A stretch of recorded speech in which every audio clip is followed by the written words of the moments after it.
Hi Saint family, welcome back guys to my channel. If you're new to this channel guys, please don't forget to subscribe, okay? Like, subscribe, share the video.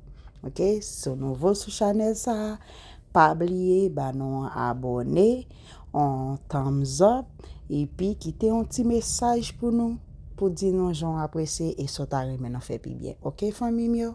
So today I'm going to show you guys how to make the best Haitian mac and cheese, okay? The best macaroni and cheese. So this is Haitian confit, okay? Mwen fe confit lakay mwen, sa se yon ti confit mwen mette nan viande nan. So this is, jodi a nou pral fe yon ti macaroni au gratin, fami mi, okay? Macaroni au gratin. C'est kon sa nou pral fe la. So this is garlic, cayenne pepper, and complete seasoning. I had all those together to put on the meat. To seasoning my meat first. So, se sa mwen mette yon ti lay, yon ti cayenne, epi mwen mette yon ti complete en seasoning nan la dani, pou mka balon ti goût nan viande. C'est comme yon viande map trempe, okay? It's like I marinate my meat, guys. So then, I add 1 cube of Maggi. So, mwen mette yon ti grain Maggi la dan, epi mwen continue marinate. And I keep mixing everything. Like you guys see on the picture, I have my onion, green pepper, yellow pepper, tomato, parsley, garlic. That's all I have on the plate, okay guys? So this is Haitian épice, okay guys? That's Haitian seasoning named épice.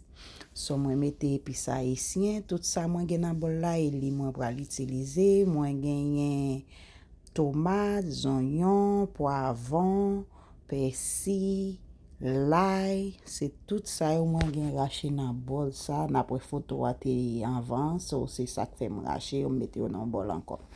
So I think you guys can see the picture of all the stuff I'm gonna use on the recipe, okay guys? Then I chop them and I put it on the plate so you guys can see it again. So this is butter. Sa se be, mwen mette nan sa anvan. So mwen mette be a fon, okay? So I put my butter, okay guys, and then I add my onion, mwen mette zonyon, epi mkite zonyon an fon ti fri, tout piti, pa telman trop. So I let the onion and there for a little bit, guys, not a lot, because it's gonna cook with everything together.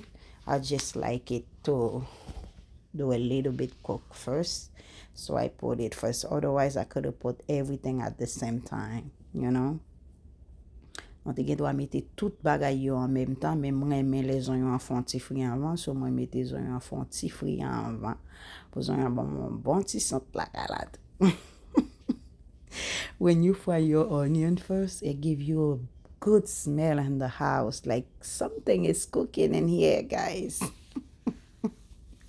Even if you walk outside, you can, or you pass, you can still smell the food, you know, cooking. You're like, oh, somebody's making a Haitian food somewhere, you know.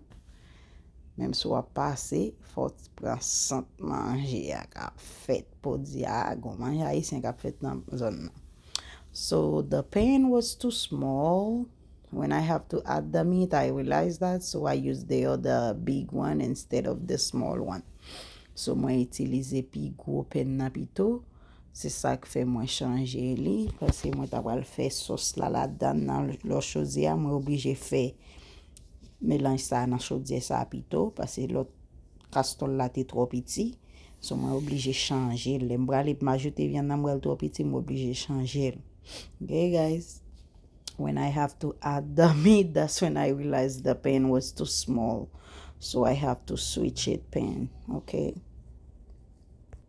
Et puis mwen ajoute yon ti l'huile d'olive la dan. I add some extra virgin olive oil, but if you have different kind, you can use it.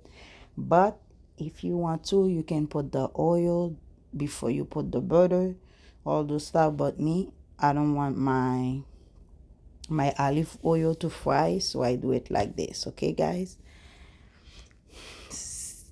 moi pas vle l'huile d'olive la fri, c'est ça que fait c'est après moi mettre la viande là pour rentrer là-dedans. And then I add a little bit salt on it. Okay guys, moi mette un petit sel pour viande nan gen un bon petit goût sel là-dedans parce que depuis face la goût macaroni a pas goût. So always make sure this is so good and tastes good, because if it's not good, the mac and cheese is not gonna be good. Moi te oublié et puis moi ajouter. Yeah. So guys, this is it. It's boiled, so you can see how it look like. Everything is looking good. The meat start looking yummy, make me wanna try it. Il fait me sentir m'ta manger, bon si sot dans tourner moi, ça vient faire me commencer à manger. Avait dit dans macaroni votre peut commencer plein. On comprend? So this is tomato paste. Okay guys, moi mettez un petit pâte tomate là-dedans pour mal tout fait la velle kounya. Moi pas mettez pâte tomate là avant, moi mettez le kounya. So the meat is tastes so good, so it's just telling me to eat, you know. I keep trying it. Viande tellement goût, tellement senti bon ti moun.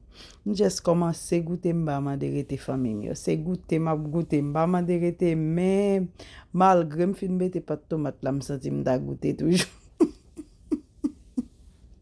M'gèl était grand goût tout, m'était grand goût. So de saute l'église, c'est ça qui fait ça. Je saute l'église et puis je suis capable de faire manger tout. So, tout bagay senti bon en bouche moi et puis je senti m'da manger. Senti m'da manger, so, maintenant comme. Et bah, elle a senti bon. So, here was after church. I make the mac and cheese, so that's why I'm feeling so hungry. I keep feeling eat it. So, I don't want to stop. I keep trying it, guys. I can't stop, you know. And look at it. It looks so good and so yummy, guys. It make me want to get a plate and get some. So what I'm going to do is get a plate and get a little bit and eat it with my bread. I want to show you guys how I do. Okay? This is what I do. If you do that before, let me know, you know. It looks so good in there. I just grab a piece. I can't stop. Ouh, m'baga suspend pour cette balle là gounan bouche moi. Ah, m'ralon bout de bégum là, hein? M'ralon ti pain là. Un petit peu à cause ti pain fouté. Et puis bâton.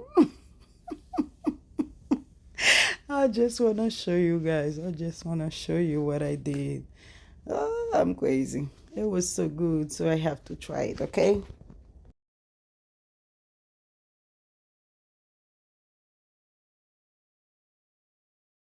So this is the water for the mac and cheese. Ça c'est de l'eau moi mette pour macaroni à bouillir, c'est ça moi fait. So now we're making the cream, okay? We're making the sauce for the mac and cheese. It's like a cream cheese sauce, you know. We're making. So that's what I'm doing right now. Moi vais faire sauce pour macaroni. Pour faire un petit sauce pour macaroni avec cheese yo, tout bagay yo ensemble pour nous vider là-dedans. C'est ça pour faire macaroni râler. Macaroni c'est tellement bon, et pas tellement râler, le marché tout. Guys, this is Haitian milk I use. So for the total of making Haitian milk, I use 3 of them. So moi utiliser 3 litres carnation. So m'a utiliser 2 avant et puis après moi utiliser l'autre là, les fin fait tout cheese yo. Les mettre tout conchissement, après ça moi ajouter l'autre dernier là-dedans pour pas faire trop mou et trop dur. C'est ça que moi ajouter là après tout. Parce que m'pa vle pour trop dur. Okay? So this is it. This is Parmesan cheese I'm using right now, and I use some of the La Fin cow cheese. So mwen itilize fromaj. Non kon ti fromaj haïtien yo non kon manje Haïti, yo se li men itilize. Ma on ti Haïti l soti men non te remen ti fromaj sa yo si tout moi men yo lem de Haïti. So se li men mwen itilize. Okay guys. So I think all Asian love those laughing cow cheese. It's good. You can use it on bread, everything. Okay, you can utilize it on pain. So I put mozzarella cheese. It's like you can put the best cheese you like. It doesn't have a specific cheese. Ou ka utilize tout cheese ou pi reme. Mwen utilize that's cream cheese right now. Mwen utilize mild cheese, mwen utilize mozzarella cheese, mwen utilize cheddar cheese, mwen utilize the tui cheese, you know. So that's all the cheese I use. So c'est tout cheese sa yo n'entende m'di a si yo men mwen utilize. Mwen utilize tout kalite cheese sa yo net. Mwen achete yo tout graje. C'est comme ça si nous gardons la photo, photo me déposer avant na poêle qui qualité moi utiliser. Okay? So if you guys look on the picture, you're gonna see what kind of cheese I'm talking about, guys. Then I add the mixture, you know. Moi mette ti fast la dan. And then I mix it with the macaroni. So if you guys like this video, don't forget to give me a thumbs up, okay guys? Sinon reme ti video sa jam fè la, et puis montre nou tout ti pati yo, tout sa mwen fè yo, pa oubliye bon mon abonne, et puis like, partage. Et si vous son fanatique déjà, pa oubliye pou bon mon ti like, et puis pou aider me share video, okay? So if you my subscriber already, don't forget to like, share the video. But if you guys new, please subscribe, like, and share too. Don't forget to subscribe, okay? My family, my people, I love you guys. Thank you for supporting. Merci à tout le monde qui a supporté dans moment ça and that love Haitian food and like to support Haitian food and support me at the same time. So merci parce que nous supportez manger haïtien et en même temps nous supportez. So c'est des bagages nous fait la vie, nous supportez manger pays et nous supportez. So thank you. You guys support my country food and you support me, so I appreciate that. Okay guys, thank you for everything. So I make sure I let that cream sit a little bit. I don't use it hot. I let it get cold first before I put it on it. Okay guys. Moi kite le fret crème nan, moi kite crème nan fret avant moi vide la dans macaroni, c'est comme ça moi fait, okay guys? So c'est comme ça ti vidéo a te déroulé.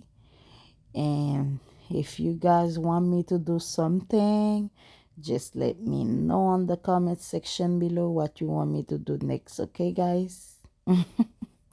The only thing you guys can ask me to make is cake. I don't know how to make cake. Pa mande m fè gâteau parce que m ba kon fè gâteau. Sel si m da jounon moun ap vin montre m fè gâteau a, so m ap fèl.